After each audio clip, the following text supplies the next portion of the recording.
Protests, petitions, and court interdicts.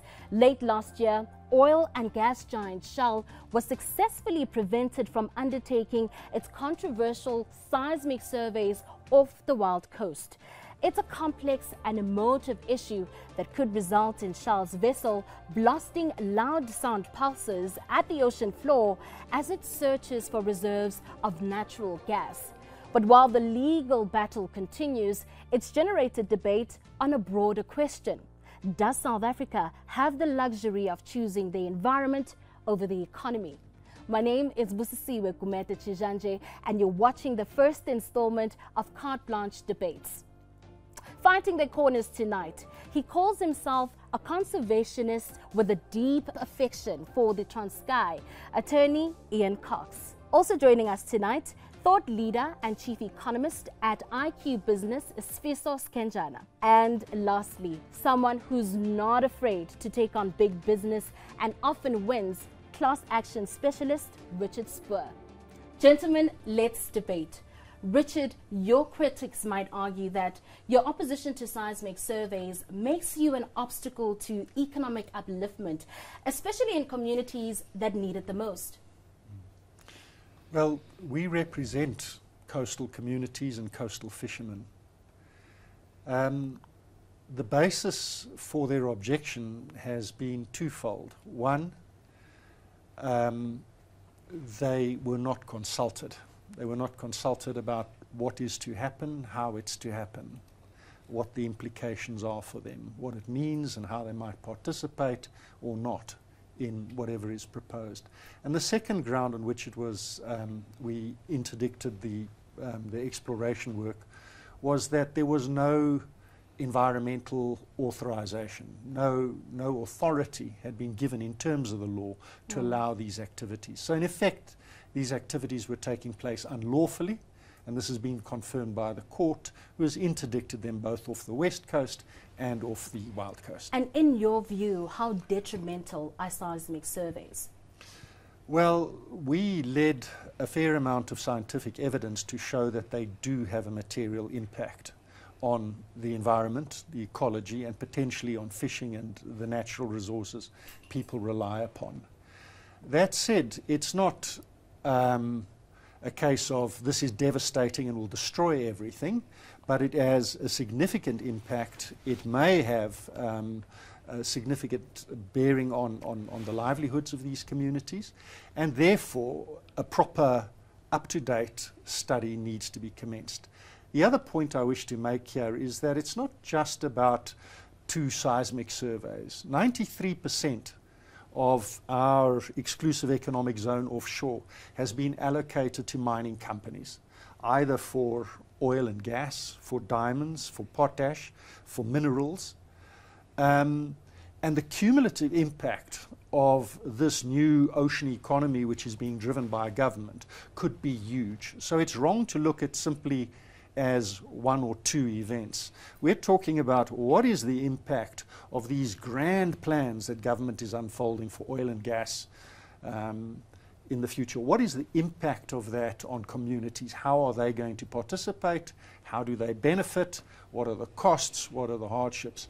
And on that score, I'm afraid government has failed abysmally, and so have the companies who are behind this exploration. I mean, there are many analysts who believe that the science or the research that you are relying on is not conclusive, and and therefore, rather, people like yourself are peddling unnecessary alarm. Well, that's the point of a proper environmental impact assessment, is to assess the contesting views. And it's not only a question of is it right or is it wrong, should it go, shouldn't it go? It's under what circumstances should it go? And how are we going to mitigate the harms that do occur? And are we doing this thing properly? So it's not just about yes or no, it's about how. And the purpose of an EIA is to try and find that balance. Sure. Ian, let's look at the potential harm. We're talking about 48 air guns pumping or firing every 10 seconds over 5 months. I mean, how do you deal with that, or how do you even accept that as a person who has declared a love for the Transkei? Well, I don't think the offshore survey from a science point of view has much to do with the Transkei. I think it's a broader issue as to what damage is caused by this method of prospecting for gas. And there, I think you've got to look at the real world. And the real world is this has been done for a very long time. There have been numerous such surveys off the South African coast with no apparent damage. Richard said that there may be significant harm, which I think is important, because if you've established a prima facie right open to some doubt, you can only get an interdict if you can show irreparable harm. And where I take issue, I think everyone agrees that seismic surveys cause some harm. But the question is, can that harm be mitigated? And is the result worth the cost environmentally? But it sounds like too much of a risk to take. Well, they are part company with everybody, because if you look at the science, or look at what the scientists are saying, it's speculative. They're saying it may cause harm. No one's saying it will cause irreparable harm. They don't really know. Richard, it's based on speculation? Well, I mean, let's also remember that this is step one in a process. Step two is the actual drilling through 3 kilometers of water deep, 2 kilometers into the rock to extract oil and gas. It's very complex, very technical, and off the wild coast it's also extremely dangerous. The risk of oil spills and along the coast, particularly if this takes off, is manifest. It's clear. I mean, there's nobody who can argue about it. And what's happening is that this risk is being assumed without consultation of the communities and without any way of any engagement with them about, well, you know, are you going to share the risks with us? Are you going to share the benefits? And if so, how? Shell So it's maintains not that it just has the done blasting. some sort of consultation. Are you not satisfied with that process? Well, I think it's acknowledged that it didn't. It consulted with an East London lawyer who purported to have a mandate to act for 𝗲𝗏 kings, I think. It certainly didn't consult with the communities. And we've had the same thing on the West Coast. You know, there's been consultation with commercial fishermen. There's been no consultation with subsistence fishermen, the fishermen who go after the snook in the seas, and their interests and concerns have been completely overlooked. So, and I think in both instances the courts have found that the consultation was wholly inadequate, and that's now trite fact. The courts have ruled on the matter. There was no consultation and there's no proper legal authorization for them to undertake this work. Sure. So does it then come down to some sort of trade-off, the economy over the environment? It's always a trade-off. And I think the challenge is that we look at this one in a very dichotomous way. And although Richard is suggesting that it's not either this or that, it does end up becoming a question of this or that. Whether or not it is a debate around process, it is a debate around potential impact, etc. It comes down to a dichotomous outcome, unfortunately. And so the question that, of course, is being asked is, well, what are we giving in terms of comparing with what we're going to get? And what are we going to get? So, well, are we going to see the real jobs being created? Well, I mean, the number of ways to first look at this. This is firstly a crisis in our country in terms of energy availability. We've got energy availability factor sitting below 50% at this point in time, and we don't have base load. We've seen, of course, the investment that's going into alternative energy, but that doesn't contribute to base load. We've got coal and then gas as the baseload opportunities in South Africa. And so this, first and foremost, is not only a community conversation, it's a sustainable development conversation, as well as a green conversation, because gas is a cleaner energy source than coal. So you're looking at that picture first and foremost and saying this is a green conversation. It doesn't actually necessarily result in a conversation around an ungreening or at least resistance towards a more green context. The second is really around, are we allowing a very outdated consultation process to rule the legal frameworks in today's context. At the end of the day, we've got digital, we've got a whole lot of ways in which we can enhance the consultation process.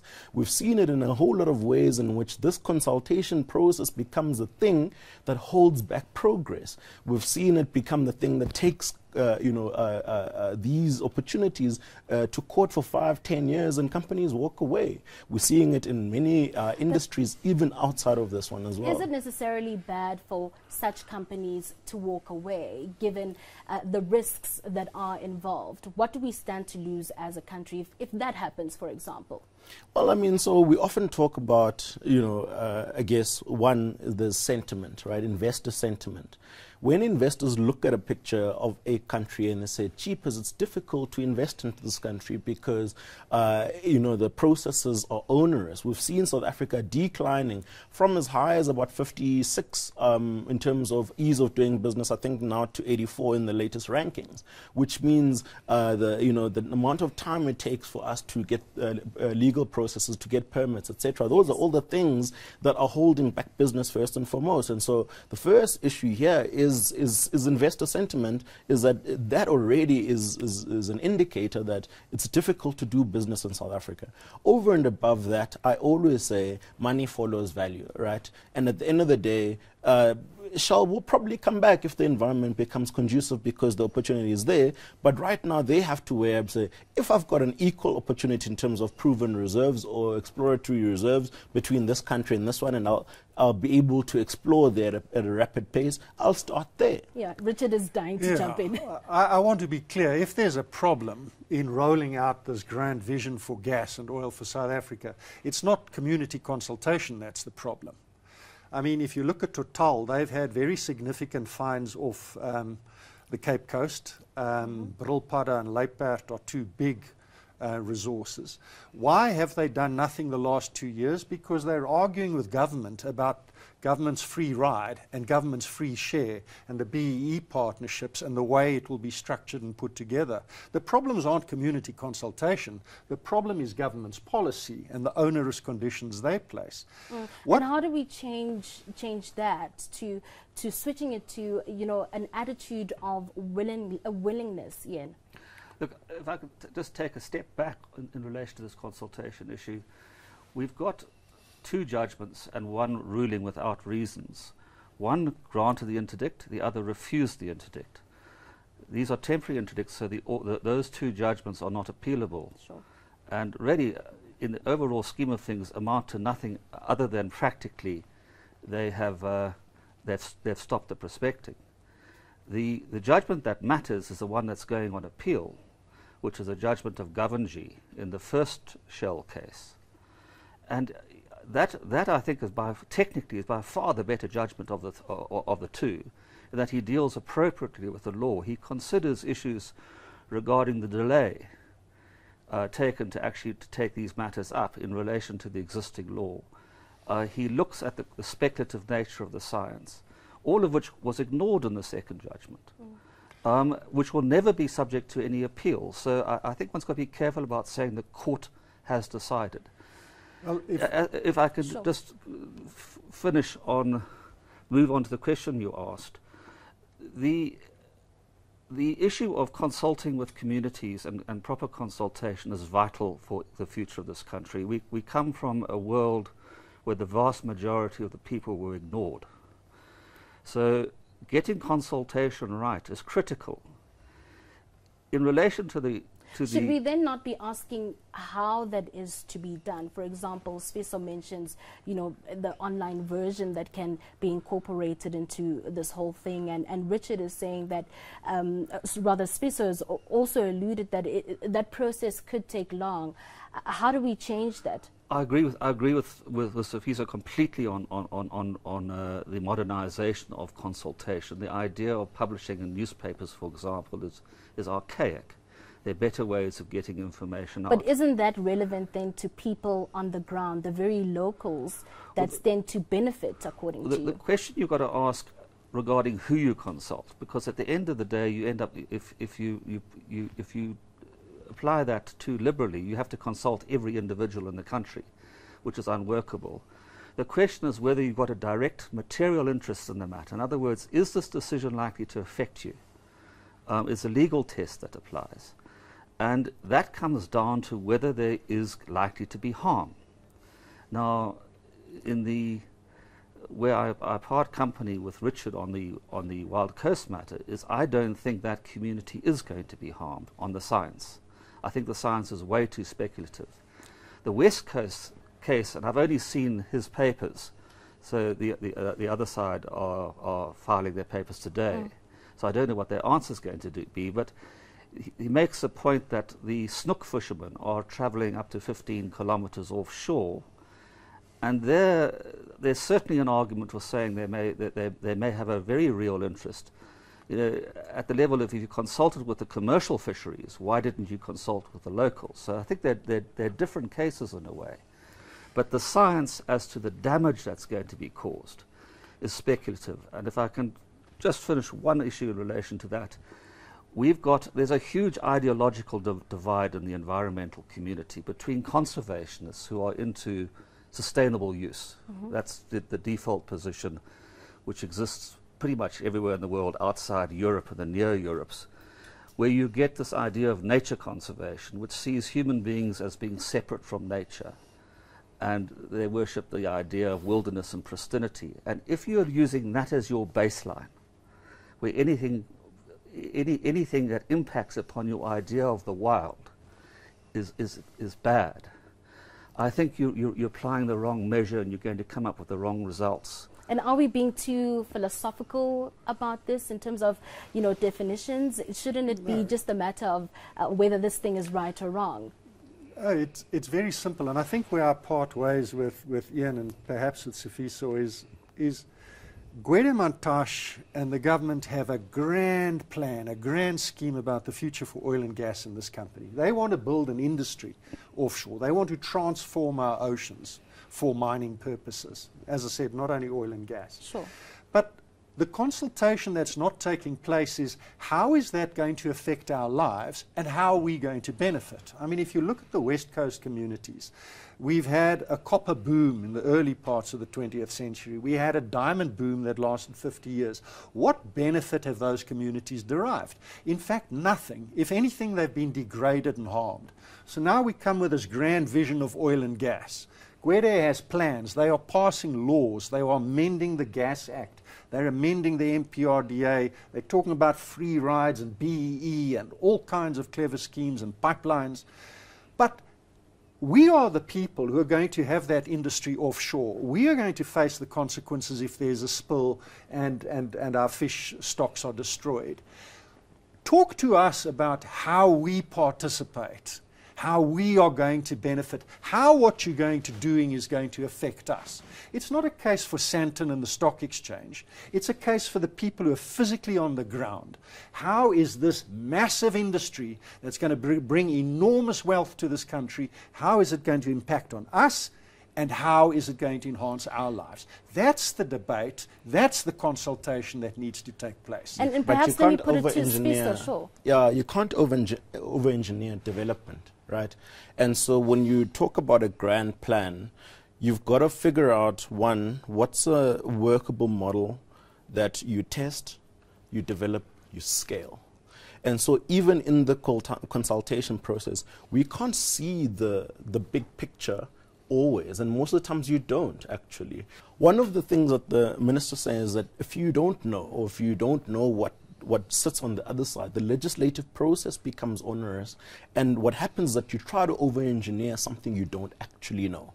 What we've studied, and this is the whole point of the scientific work as well as the academic process in general, is that it becomes what we call engaged scholarship, is that you've got to take a body of literature, develop on it, and develop on it. And so from a community point of view, we start and say that our hypothesis and economic impact assessment is that we're going to get this much kind of this size of development, etc. Then you iterate on that. And we've seen that in terms of in the way in which we've tested incentives in the country, in terms of way in which we've tested infrastructure investments, etc. And it has worked for some of those projects. And would that be enough, Richard? Well, with respect, it's simply not correct. There's a hell of a lot of engineering going on about government's free carry. What is our stake? What do we get out of it? There's a big commitment about BEE, typically crony capitalists. What are they going to get out of it? They being tied into it. What's the role for our state-owned enterprises? Petro SA, we want stakes in this, we want stakes in that. There's a whole lot of stuff about tax. But what you don't see is what's in it for the communities. You don't see that at all. So in terms of detail engineering, there are layers and layers of complexity that have been generated. But the main thing, how is this going to impact us? And how are we going to benefit?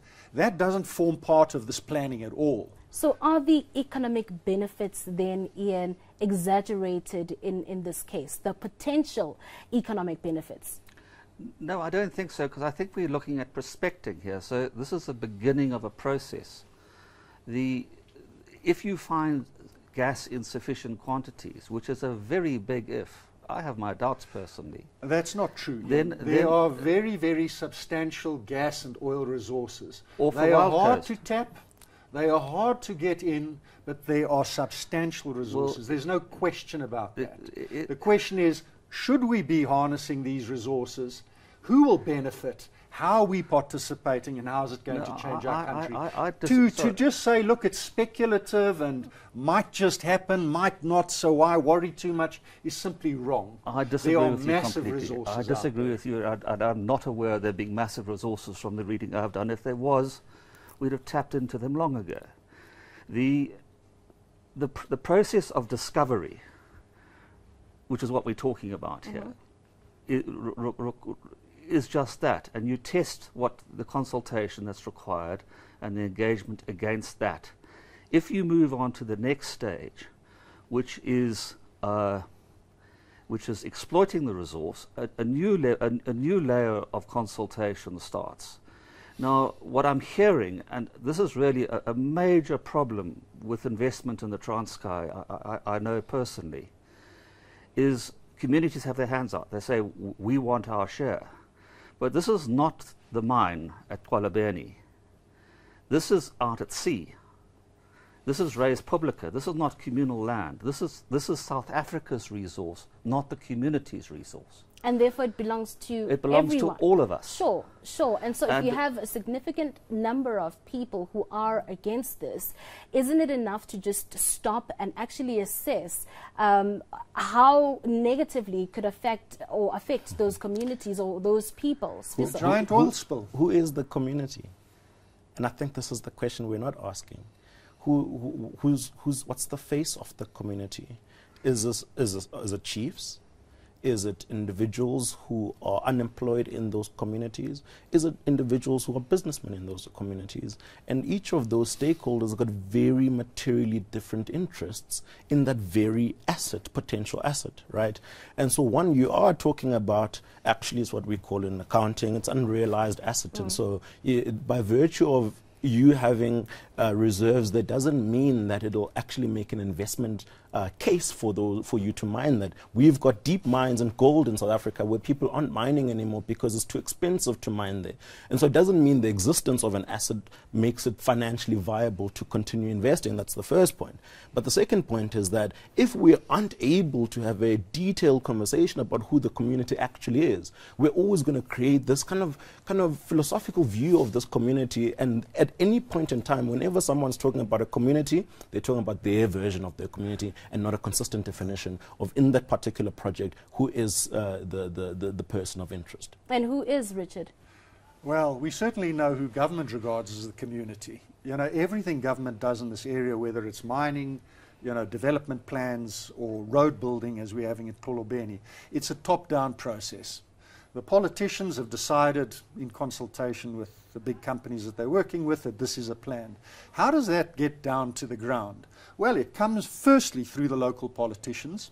It goes through local crony capitalists and powerful influential people. They make the decisions, they buy into the contracts, they get the BEE shares, and then it is imposed on people on the ground.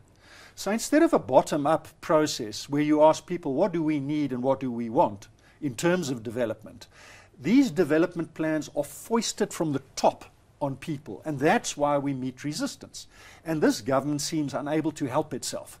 It insists on coming from the top to the bottom.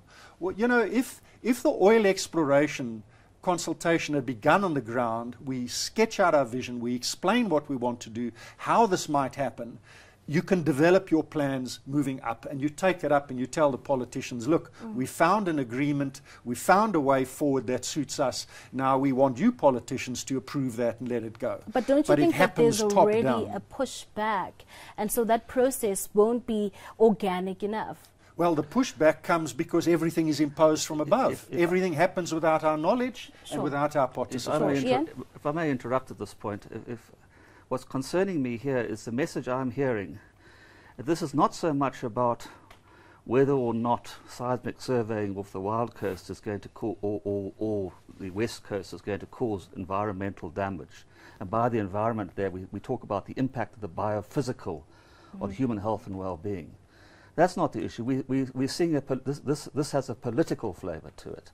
It's an ideological one. We're hearing words like crony capitalists, and well, everything is political, isn't it? There we're not dealing so much with the application of law and the protection of rights so much as lawfare, which is a different animal entirely. And so I think one's got to be a bit careful here. As regards the government and its economic policies, I'm in total agreement with Richard. I think, but from a different point of view, I think we're run by a bunch of communists who believe in central command and control. I believe in being a classic liberal, believe in a freer economy where people are allowed to achieve their potential without interference. And someone listening to you would say that you're putting the environment or money before the people.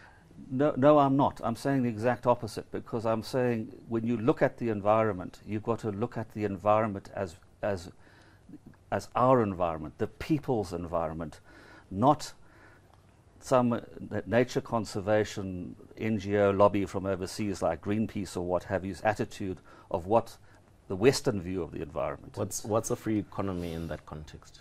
A free, well, I don't think, I'm not a... No, I'm saying in the way you said it, right, is that free economy. In essence, that we want this open market approach and that these communists mustn't, in essence, stifle the way in which a market ought to operate. What that is ahistoric of is a structural and infrastructural inertia. If you create a capitalist system that doesn't include people, and you say the capitalist system must continue to operate freely, all it's going to do is continue doing what it's been doing, which is the problematic components that are in many ways being alluded to. What's for me a more interesting conversation here is not so much about free markets and all of that stuff, but rather one saying that how do we start somewhere? How do we collect information sustainably, and how do we use that information to inform a scalable investment proposition? And that, for me, is the thing that actually connects the conversation that we're trying to have today. We've got to start somewhere. I wouldn't disagree with you, but I think perhaps where the misunderstanding arises is you assume that I'm a voice for free market capitalism. I most definitely am not. To me, capitalism and communism are the opposite ends of a scale, and health and well-being lies in finding middle ground, which I think is roughly what you're saying, and I'd agree with that. I think a centralized command and control economy in this country isn't working. I think a completely free market economy based upon classic capitalism is going to be equally disastrous. We've got to have the conversation about finding middle ground. And is that even possible, finding the middle ground? Because at this point, you aren't even sure of the process and whether or not it actually works. It's even worse than that. I mean, something we haven't touched on yet is we are coming into this issue of oil exploration off the South African coast as a time when there is an energy transition taking place. To exploit these reserves that we have offshore, there is a huge amount of infrastructure that needs to be created, and a lot of change. For example, we don't have the facilities to process this gas and liquefy it. We don't have the pipelines that are required to distribute it. And critically, we don't have the customers to use it. All of those things still need to be created in terms of government's grand scheme. Sure, but we have to start somewhere. We've got to begin somewhere, but now we've got to commit. We've got to commit to buy for 25 years at prices. We saw it with the 𝗀𝗶𝗴𝗶 deal, where the government is entering into contracts for 25 years to buy products, the future of which and the economics of which is anything but certain.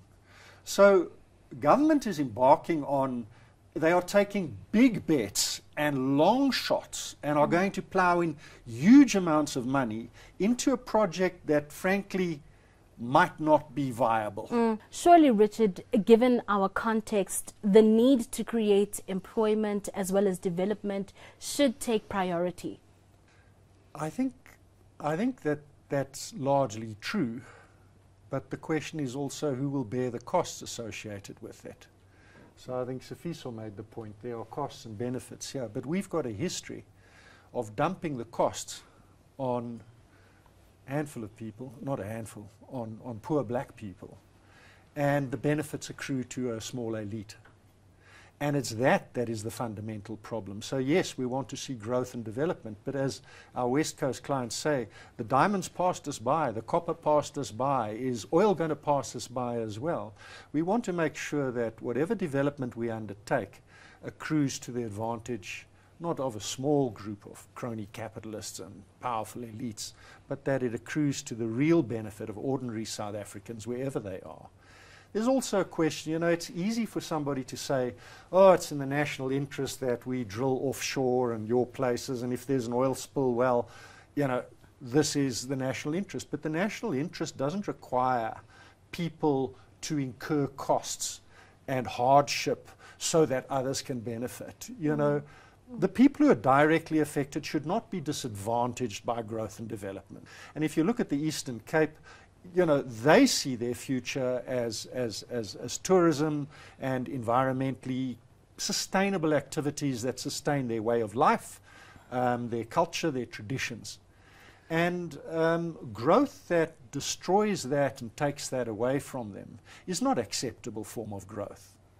And it's certainly not for us sitting in Johannesburg to impose growth models that definitely damage people down there. And I want to put this on you again, 𝗀𝗶𝘀. So what kind of growth are we actually going to see?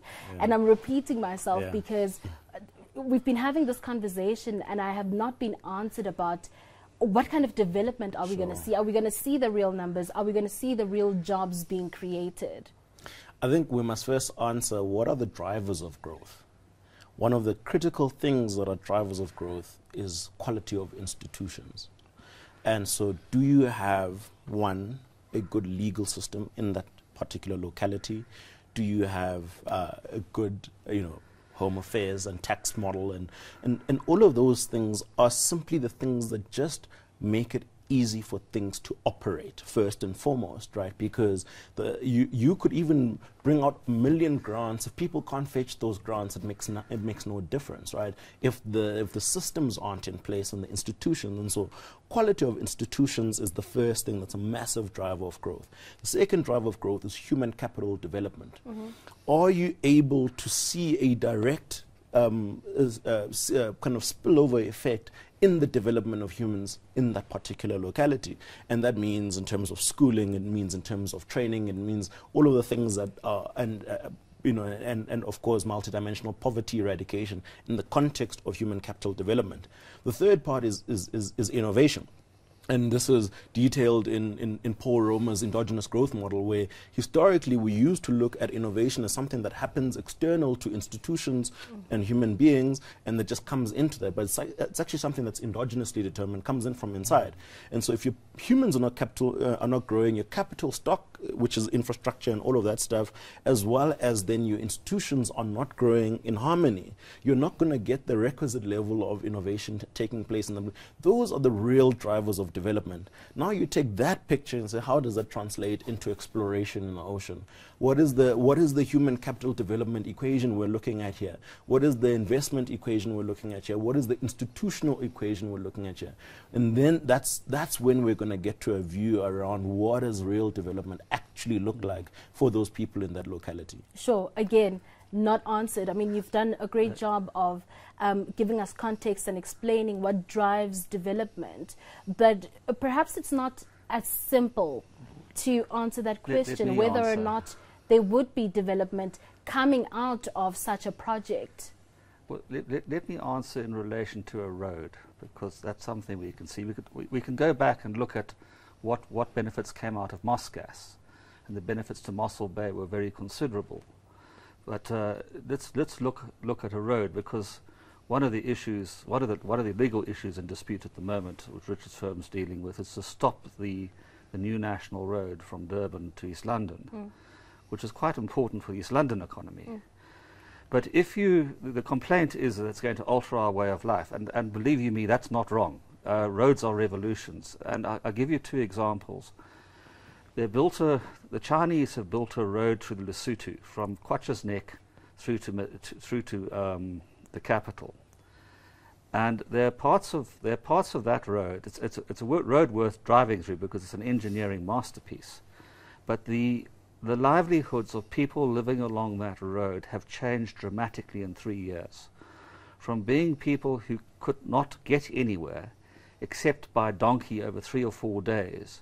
You're now seeing little villages with pep stalls, with taxi ranks, with cell phone companies. The economy has simply exploded out of nothing, because you no longer have to take your money out of the community to spend it. You're no longer spending it in Kokstad or in Bloemfontein. You're now spending it locally, because the road brings the country's economy to the people.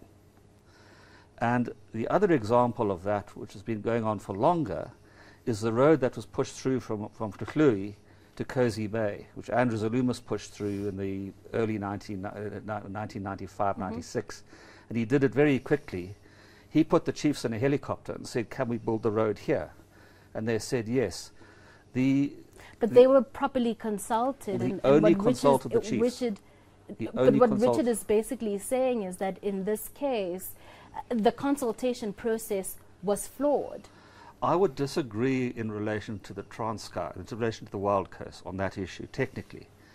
In relation to the West Coast, I don't know the answer, but there's a much better case to be made there. But coming back to roads, the general health and well-being of that community of the Songa people has exploded as a result of the construction of that road. So these are examples where development that communities might not like because it changes their lifestyles, and believe you me, it does, it changes it completely, have actually had a long-term benefit. Are those examples relevant? Seismic surveys versus roads? Well, I mean, Ian's being a little unfair. We're talking about the location of the road and how it should be best utilized to bring maximum advantage to that community. But the development argument has got kind of two sides. He uses these examples, but I've kind of been part of the development of platinum on the eastern limb and the northern limbs the last 15, 20 years. And yes, I've seen a huge growth in wealth, economy, but I've also seen the destruction that it's wrought. I mean, if you look on the northwest side, you see Marikana, you see the kinds of settlements that we see around Burgersfort. We see the destruction of institutions, destruction of culture, social norms, order. You see chaos, you see widespread criminality, and as these mines close, you see just wastelands left in their footprint. We're seeing the same with the coal industry, which is collapsing along Mpumalanga. The big majors climbing out, small fly-by-night companies, crony capitalists moving in. The impact on communities is devastating. It is not a universal good. Yes, there's more wealth, there are more cars, there are a couple of richer people, but has the life for those people substantially improved who are living in Marikana? From my perspective, not. and I think from their own perspectives not. And you know, that's the history of development. I've alluded more than once now to the history of diamond mining on the West Coast. I've alluded to the copper booms in those areas. Where are the benefits? They haven't accrued. Sure. So, Sfiso, economic development, but at what cost?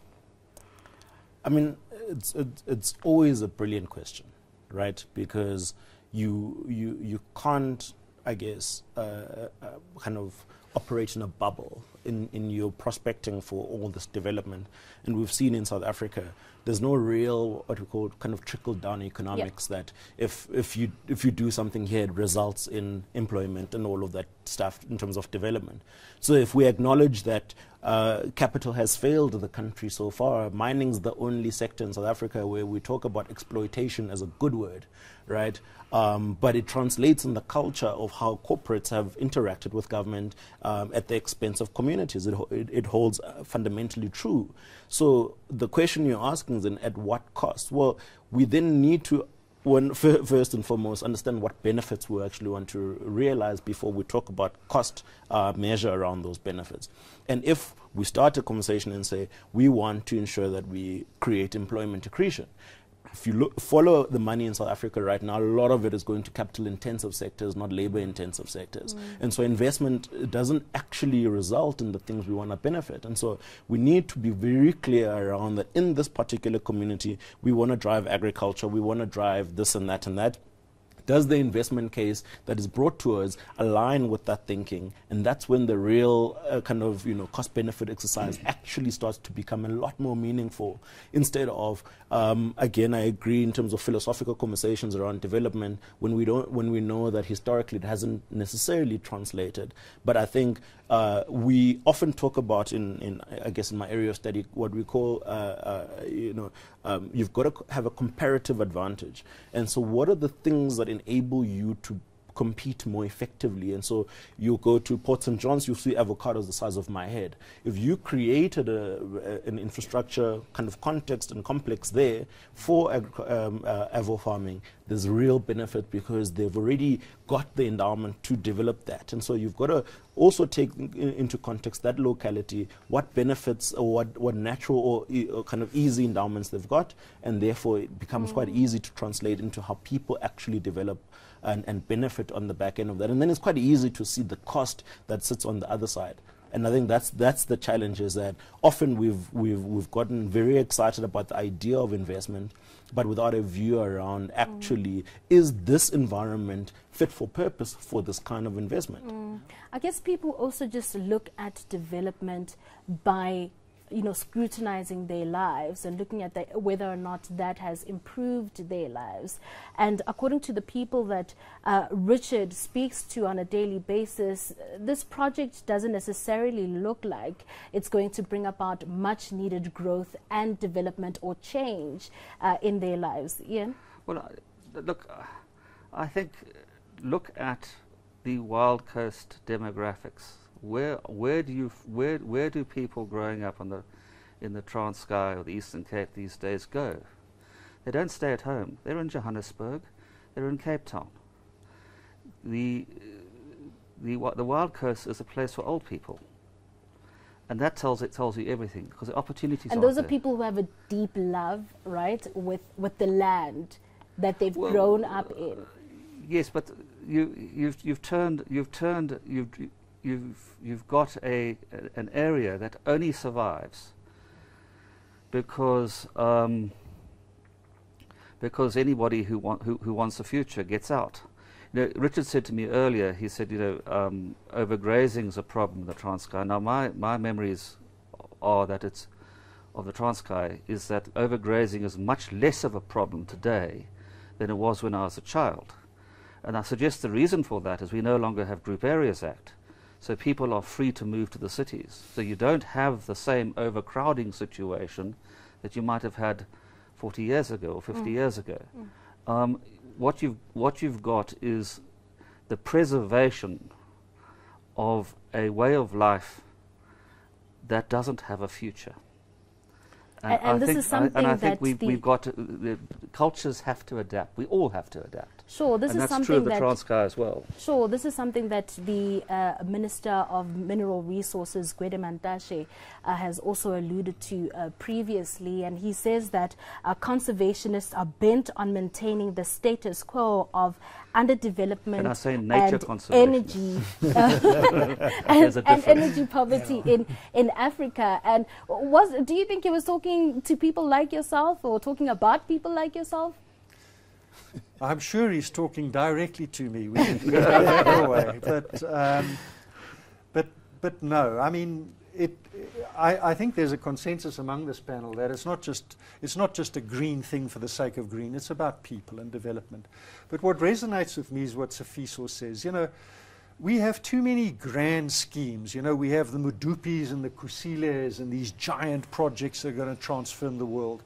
The latest is the gas and oil plan, you know, and this huge scheme. What we need is far more careful, thoughtful, considered kind of collective decision-making about ways forward.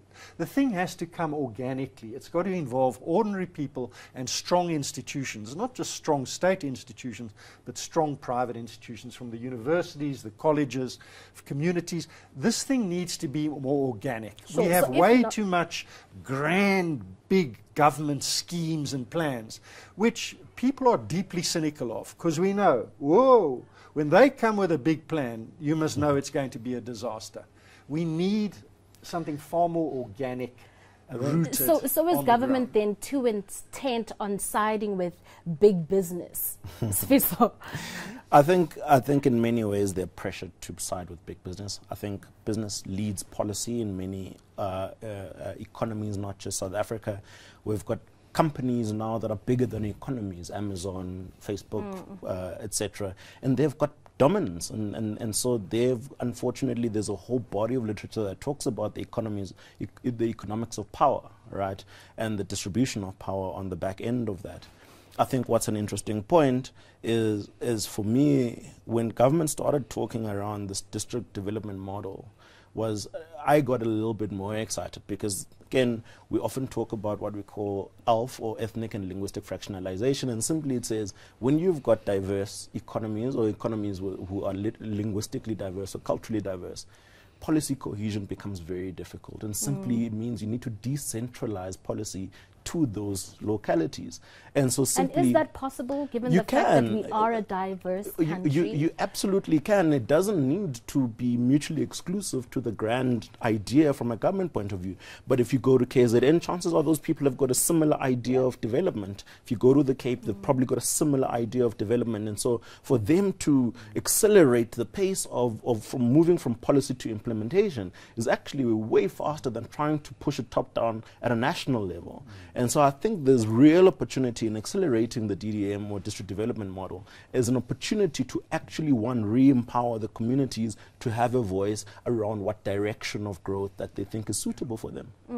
If I can make the point, it's not all that the corporations are bad, evil, profit, chasing monsters. On the contrary, I find that to a large extent, when it comes to development and communities, certainly in the context of mining, government policy lags way behind international best practice. So if we talk about displacement and resettlement of people, there are international norms and standards that are an order of magnitude more progressive and advanced than what is the norm. But they're not contextual to a developing economy, right? Yeah. And so we can't expect a developing economy to have a view from a legislative point of view that is at a point where developed economies... But what's ironic is that when these corporations adopt the higher standard, it works better. So the low standard that the DMRE applies to resettlement and land affairs leads to conflict and serious problems. When they adopt a higher standard, one that's not required by government but is voluntarily assumed, you find the process works a lot better.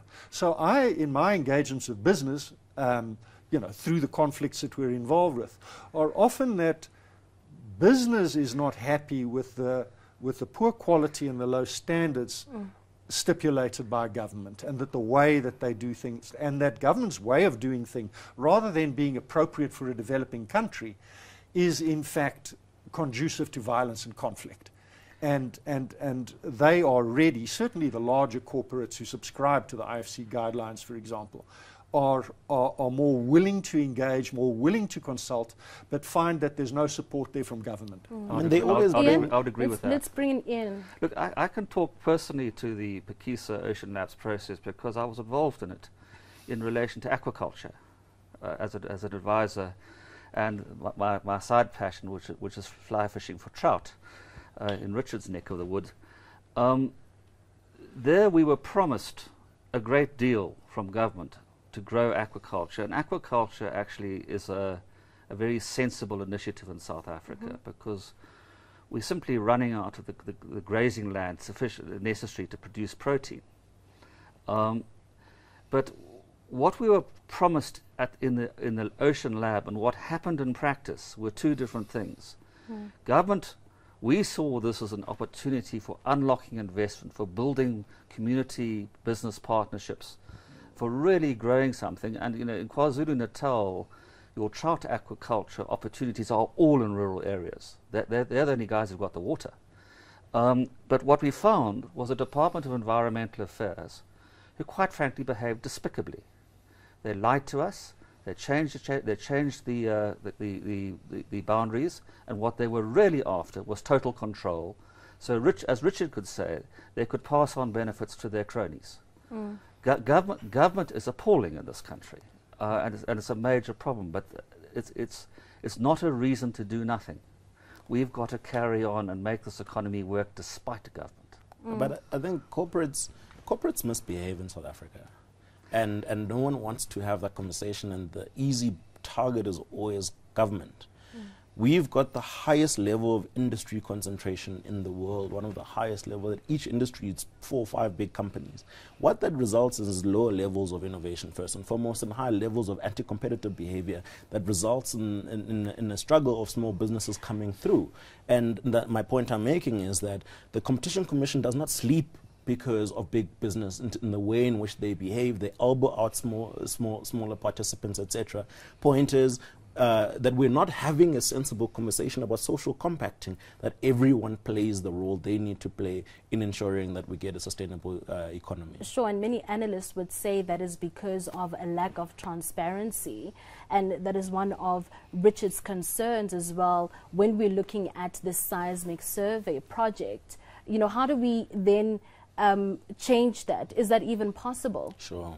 I think government has failed themselves. They're probably the also worst enemies as well, is that they haven't done a good job at marketing themselves. They don't market the good things they do. They don't think, I think, constructively about communication as a national asset, right? And I think they've missed a massive opportunity there, because there is value in being a lot more transparent and saying these are the steps that we're going to take and this is what we expect, etc. They just don't do that, right? And I think it's certainly a massively missed opportunity, and they're not getting it right. So I absolutely agree with that. Sure. So let's bring it back then, Richard. If not gas or oil, how do we solve our energy crisis? Well, I'm not an energy expert, so I don't know how we're going to perform this transition. Sure. And I'm not excluding the prospects of gas or oil at all. I think it could play an important role. I just think we need to, it needs to be a ground-up process. What are we going to do? Are these targets realistic? Can we do this thing safely and environmentally sustainable way? Will there be benefits to local people and the larger economy? And if the answers to those things is yes, yes, yes, well, we can do this thing. But what we have is kind of grand planning on a high level that's being imposed downwards. And we have, we're not persuaded it's sustainable. We don't think it's safe. We think it's going to do a lot of harm to people. And we are really struggling to see where the benefit lies. Now, in those circumstances, you know, a response from government of anger and resentment towards ordinary people who stand up and protest is misplaced.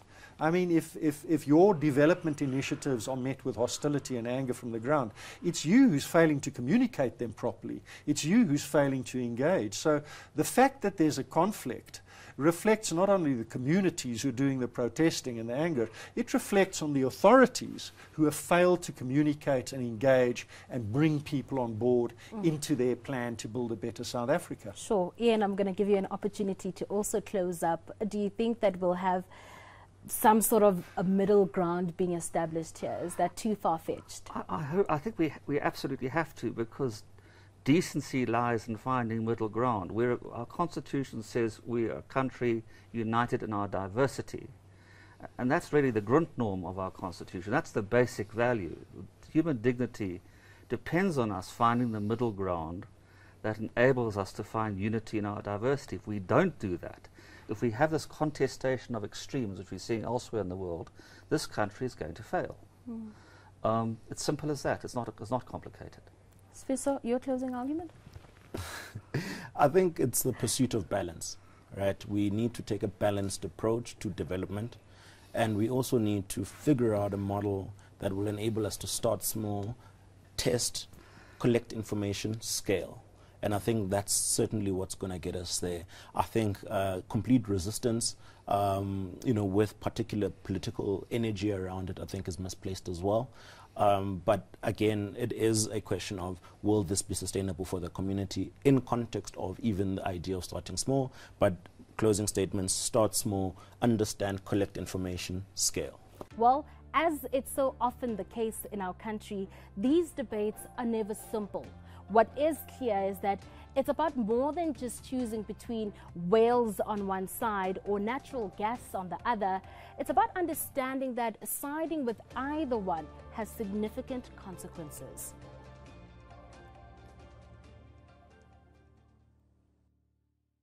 Thank you for watching our stories here online, and please subscribe below to become part of our YouTube community and be notified when we upload our latest content.